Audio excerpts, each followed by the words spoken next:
Mesdames, Messieurs, bonjour. Dans le sommaire de ce 13h au Bénin, à Lalo, dans le département du Koufo, c'est la détresse. Une bonne partie de la population se trouve sous l'eau suite à la sortie du fleuve Koufo de son lit. Des infrastructures socio-communautaires, des champs de culture et des habitations sont envahies par les eaux, obligeant les riverains à dormir à la belle étoile. Ensuite, le Bénin accueille depuis ce mardi 9 juillet 2024 la 12e édition des Rencontres d'Africa, couplée avec l'Assemblée générale de l'Association internationale des régions francophones. Deux événements majeurs, justement, du côté du Palais des Congrès de Cotonou. Plus de 80 décideurs français, les maires et préfets du Bénin, ainsi que plusieurs entrepreneurs sont réunis. Et puis enfin, le gouvernement veut doter le Bénin d'un projet de vision nationale 2060. Le processus de construction du dit projet en cours depuis 2022 poursuit son chemin. Lundi dernier, le comité d'orientation et de supervision de cette réflexion prospective qui conduit le projet a tenu sa première session. Que retenir du point d'étape de la réalisation de cette vision? On va le savoir dans cette édition. Et voilà pour vous le sommaire de cette édition. À nouveau, bonjour et bienvenue. Si vous nous rejoignez, prévu pour ce mercredi 10 juin, la première délibération de l'examen du baccalauréat, session de juin 2024, est actuellement en cours. Le lycée technique Koulibaly, le CEG Bégamin et le CEG Le Nokoué sont les trois centres retenus pour le compte du littoral. Vous aurez les détails dans un instant. Je vous le disais en titre, justement, à Lalo, dans le département du Koufo. C'est la détresse. Une bonne partie de la population se retrouve sous l'eau suite à la sortie du fleuve Koufo de son lit. Des infrastructures socio-communautaires, des champs de culture et des habitations sont envahis par les eaux, obligeant les riverains à dormir à la belle étoile. Nos collègues de l'antenne régionale Mono Koufo se sont rendus sur les lieux et voici le constat. Des résultats d'un débordement inhabituel du fleuve Koufo ici à Lalo, commune située dans le département du Koufo. Des espaces envahis par des eaux et à perte de vue. Et dans sa furie, le liquide n'a rien laissé sur son passage. Des champs et greniers de culture, des pistes rurales et bien d'autres infrastructures socio-communautaires et même des habitations englouties. C'est bien vrai que auparavant on rencontrait des petites inondations, mais pour cette fois-ci, c'est devenu autre chose. Il y a de l'eau un peu partout, l'eau a rempli les maisons, il a tout ravagé, les moutons, même les maïs. Toutes nos cultures sont parties dans l'eau. Ils perdent tout ou presque, et plus loin, le visiteur encombrant les contraint au statut de sans-abri. Du coup, hommes, femmes et enfants dorment à la belle étoile depuis quelques jours ici à Lalo.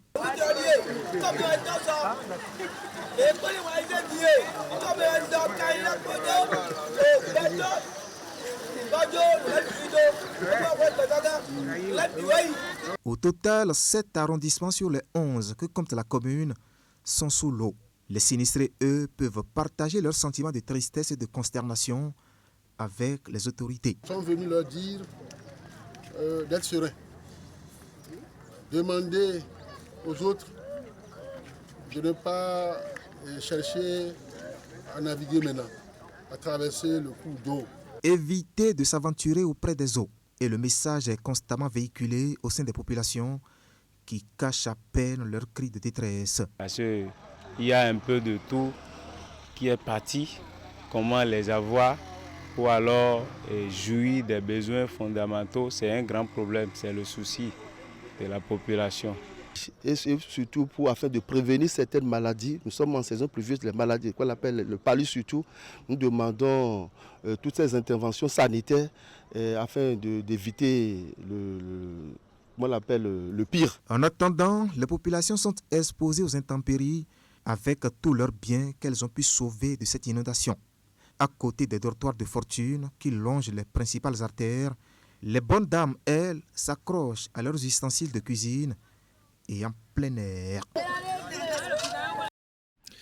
Et bien voilà, prévu pour ce mercredi 10 juin, pour ce mercredi 10 juillet, la première délibération de l'examen du baccalauréat, session de juin 2024 est actuellement en cours. Le lycée technique Koulibaly, le CEG Begama et le CEG Nokoué sont les 3 centres retenus pour le compte du littoral. Nous sommes allés justement au CEG Begama et puis justement, je vous propose de suivre un extrait des propos de la chef centre.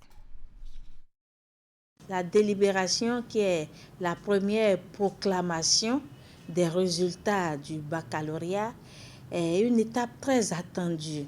C'est l'étape à laquelle on annonce les candidats admissibles. Les candidats admissibles sont des candidats aptes à réussir au baccalauréat après l'épreuve sportive. Ce matin, les jurys sont déjà en train de finir le contrôle des copies. Et quand on finit le contrôle des copies, c'est qu'on fait un PV pour dire que toutes les notes sont bonnes ou il y a quelques-unes qui ne sont pas bonnes et il faut recorriger. Donc, on doit aller au secrétariat informatique, introduire après visa du superviseur qui confirme que on a accepté. C'est comme une réclamation qu'on fait à la place du candidat qui n'est pas là. Donc le président du jury est le parrain du candidat qui procède à la recorrection de ces notes mal transmises. Et quand ces notes sont recorrigées, on les intègre dans ces résultats. Et c'est avec ça qu'on donne les résultats. C'est avec la note recorrigée maintenant qu'on est habilité à donner les résultats.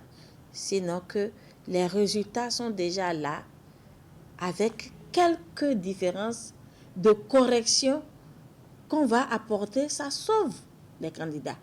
Donc c'est une étape importante pour parfaire les résultats. À l'instant, les propos de la chef centre du CEG Begama où se fera la délibération du baccalauréat des séries A, B, C et puis D.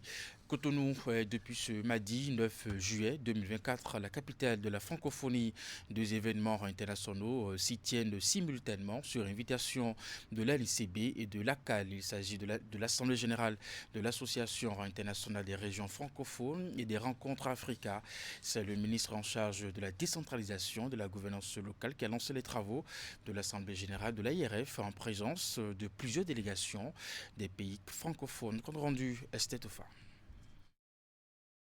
Une cinquantaine de régions sont présentes à Cotonou pour cet événement international. L'Association nationale des communes du Bénin et l'Association des communes de l'Atlantique et du littoral accueillent près de 200 collectivités territoriales issues de plusieurs pays à cette Assemblée générale de l'AIRF, entendez, Association internationale des régions francophones. En tant que maire de la commune de Cotonou, je me réjouis particulièrement du choix porté sur ma ville. Au regard des thématiques programmées pour les présentes assises, les attentes des collectivités du Bénin sont importantes. Nous sommes autant disposés à apprendre qu'à partager en matière d'expériences acquises dans les différents domaines. Et vous avez bien compris, chers collègues, qu'il va sans dire que nous devrons travailler avec abnégation et détermination pour la réalisation des principaux objectifs de notre Assemblée générale.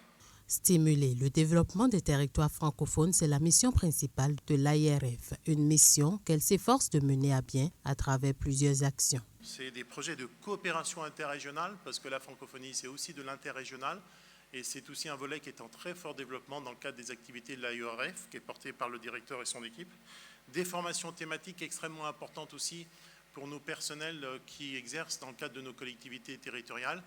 C'est aussi des commissions thématiques avec des réunions, des groupes de travail qui se réunissent régulièrement et qui permettent à l'AIRF de se projeter dans l'avenir pour des actions futures. Et puis c'est aussi un service d'appui conseil de l'AIRF au montage des projets. L'AIRF, par la diversité de ses actions, contribue de façon très concrète au développement des régions francophones et à la mise en réseau de leurs acteurs économiques.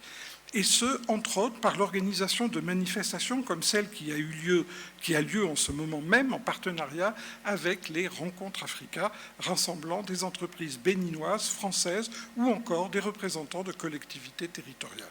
C'est le ministre en charge de la décentralisation qui a lancé les hostilités de ce grand rendez-vous de partage avec à la clé une invite à découvrir le Bénin. Connaissant l'attachement et la détermination des uns et des autres pour le développement de nos territoires, j'ai la ferme conviction que des conclusions et propositions pertinentes résulteront des présentes assises. Enfin, en marge des travaux, je voudrais vous convier, chers participants, à profiter des sorties programmées pour découvrir le riche patrimoine historique, touristique, culturel et cultuel du Bénin. L'Assemblée générale de l'AIRF est couplée avec la 12e édition des Rencontres Africa qui se tiennent simultanément au Palais des Congrès de Cotonou. Le tourisme et l'économie sont les principales thématiques qui vont meubler les 5 jours de travail. Il faut savoir emprunter le pont pour rendre visite aux voisins.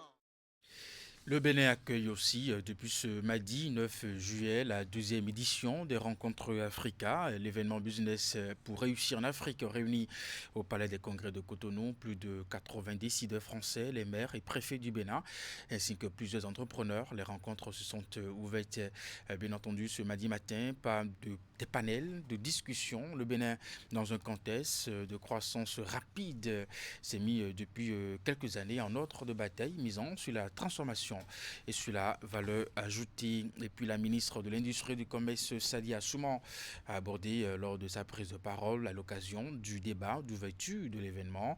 Nous allons suivre un extrait de ses propos au micro de Esther Toufa. Ce que nous mettons en place au Bénin, ce n'est pas que pour nous. Une fois de plus, quand on parle des sports, quand on parle de francophonie, si c'était que pour 12 millions d'habitants, je crois qu'on ne serait pas là. On n'aurait pas mis en place, on n'aurait pas eu cette association-là, on ne se serait pas retrouvé aujourd'hui. C'est justement parce que vous êtes un marché pour le Bénin, vous êtes un marché d'ailleurs pour l'Afrique de l'Ouest, et je pense que le Bénin aujourd'hui est un hub qui agrège un peu tout ce qui se passe autour de nous à travers justement ce qui a été entrepris depuis 2016. Nous avons beaucoup de jeunes, nous avons beaucoup d'opérateurs économiques, beaucoup d'initiatives qui ont besoin d'un accompagnement technique. C'est ce que nous attendons d'eux, justement de pouvoir, à travers les échanges que vous allez avoir tout au long de la journée et également demain, le forum des entreprises, pouvoir nouer des partenariats techniques.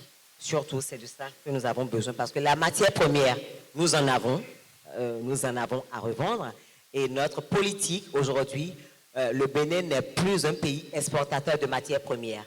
Le Bénin devient un pays exportateur de produits finis et semi-finis. Donc aujourd'hui, nous attendons donc de nos partenaires un partenariat où nous transformons à minima nos produits. Le gouvernement veut doter le Bénin d'un projet de vision nationale 2060. Le processus de construction du dit projet en cours depuis 2022 poursuit son petit chemin. Lundi dernier, le comité d'orientation et de supervision de cette réflexion perspective qui conduit le projet a tenu sa première session. Que retenir du point d'étape de la réalisation de cette vision? Quelles sont les principales activités et les échéances pour rendre la vision disponible? Professeur, bien entendu, Alassate Alinsator, directeur de cabinet du ministre d'État chargé du développement et de la coordination de l'action gouvernementale, répond à la presse à la fin de la session. Voici ses explications. Aujourd'hui, nous avons participé à la première réunion du Comité national d'orientation et de supervision de la réflexion prospective. Il s'agit d'un comité qui est présidé par le chef de l'État, le président de la République, et qui a pour vice-président le ministre d'État, ministre du Développement et de la coordination de l'action gouvernementale.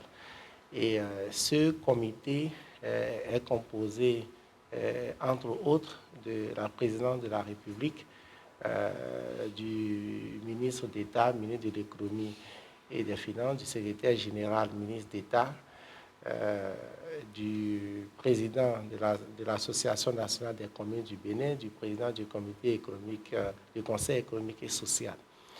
Et donc, la séance à laquelle vous faites allusion est justement une session de ce comité national d'orientation et de supervision de la réflexion prospective qui vise essentiellement à valider les résultats d'étape, à apprécier les perspectives et à donner son quitus pour donc, la continuation des différentes activités prévues. Et c'est donc à cela que nous avons assisté avec des orientations très claires sur la marche à suivre, notamment en ce qui concerne la feuille de route et des instructions sur la conduite à tenir en ce qui concerne les contraintes que nous impose, la gestion des contraintes que nous impose cette feuille de route-là, qui veut que globalement, d'ici fin mars 2025, que le projet de vision nationale 2060 soit rendu disponible et poursuivre son parcours vers le Parlement, puisque contrairement à la vision à la FIA 2025, la vision nationale 2060 est appelée à être une loi selon justement la loi cadre sur la planification et le développement. Et c'était à l'instant les explications de professeur Alastair Anissator. Il est le directeur de cabinet du ministre d'État chargé du développement de la coordination de l'action gouvernementale. Il se prononçait sur le projet de vision nationale 2060. Dans la suite de cette édition, ouverture ce lundi d'un atelier de formation à l'endroit des inspecteurs de l'enseignement maternel et primaire. L'objectif de cet atelier est de proposer des pistes d'exploitation de ressources pédagogiques visuelles et sonores aux apprenants. C'est une initiative du projet Imagine École, une plateforme d'enseignement et d'apprentissage lancée en 2021 pour faciliter la formation en ligne. Ingrid Ridet pour le compte rendu. Transformer les systèmes éducatifs pour les adapter aux besoins de cette ère du numérique est un impératif. Les acteurs du monde éducatif l'ont compris, d'où l'initiative de ce renforcement de capacités en production de ressources éducatives numériques. Enseignants, inspecteurs et conseillers pédagogiques, ils sont au total 22 producteurs de contenu pédagogique à bénéficier de cette formation. Un programme du projet Imagine École qui vise à familiariser les apprenants à des outils facilitateurs de l'apprentissage en ligne, des moyens capables d'adapter leurs méthodes aux besoins spécifiques de chaque élève. La plateforme Imagine École est une plateforme d'enseignement et d'apprentissage lancée en 2021 après l'avènement de la COVID-19. Mais plus tard, cette plateforme nous permet de produire des ressources pour assurer la continuité pédagogique en cas de crise majeure devant conduire à la fermeture partielle ou totale des écoles.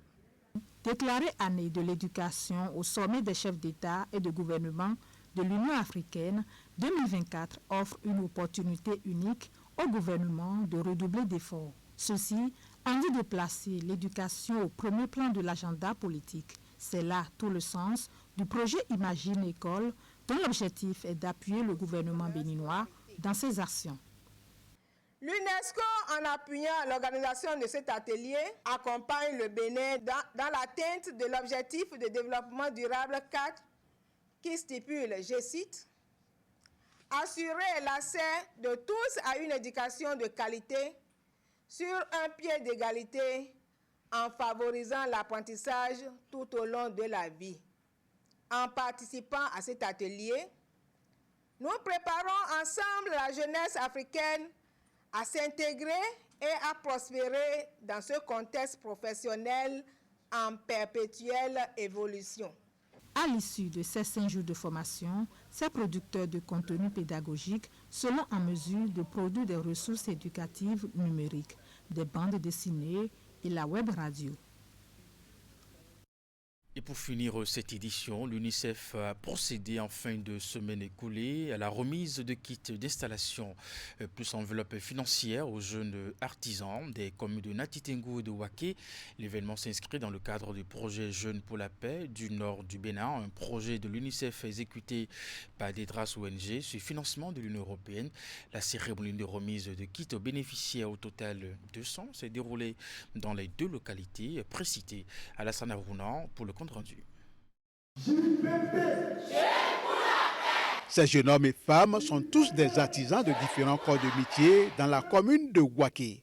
Ayant été sélectionnés par Dedras ONG puis bénéficier de plusieurs formations à l'entrepreneuriat dans les métiers porteurs de l'artisanat et des activités génératrices de revenus dans le cadre du projet Jeunes pour la paix au nord du Bénin, ils sont ici pour recevoir chacun des kits d'installation et un appui financier pour leur insertion professionnelle. Ce matin, nous sommes là dans le cadre du volet emploi des jeunes. Et dans le cadre de ce projet, nous avons identifié certains métiers phares au niveau de l'artisanat.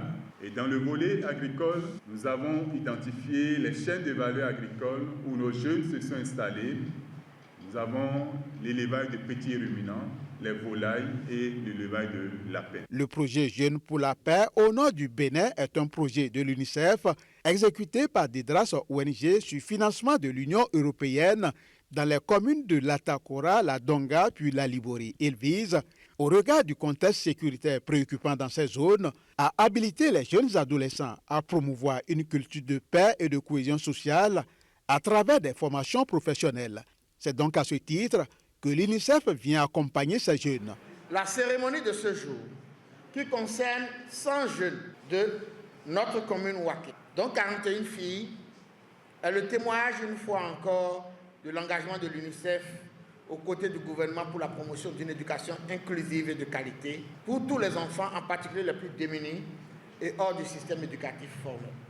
L'opération de remise des équipements et matériels de couture, coiffure, maçonnerie, maraîchage, tissage, couplé aux appuis financiers pour le développement d'activités génératrices de revenus dans le domaine agro-pastoral, contribue à renforcer l'auto-employabilité des jeunes et leur résilience dans un contexte sécuritaire et économique difficile. Avant l'étape de Waké, 100 autres jeunes de Natitengo ont également reçu 24 heures plus tôt ces mêmes kits d'installation plus enveloppe financière à chaque étape. Les bénéficiaires directs et indirects ont remercié l'UNICEF pour son geste avant de promettre travailler pour leur propre autonomisation et pour une cohésion sociale dans leurs localités respectives. Je voudrais dire tout le bien que je pense de cette initiative d'accompagner la jeunesse. Nous promettons de faire bon usage de ces matériels dans nos différentes activités et de devenir des acteurs de la promotion de la paix dans nos communautés. Au-delà de cet appui considérable, le projet Jeunes pour la paix au nord du Bénin, dans son volet éducation, a également impacté plusieurs écoles, collèges et lycées dans les zones d'intervention.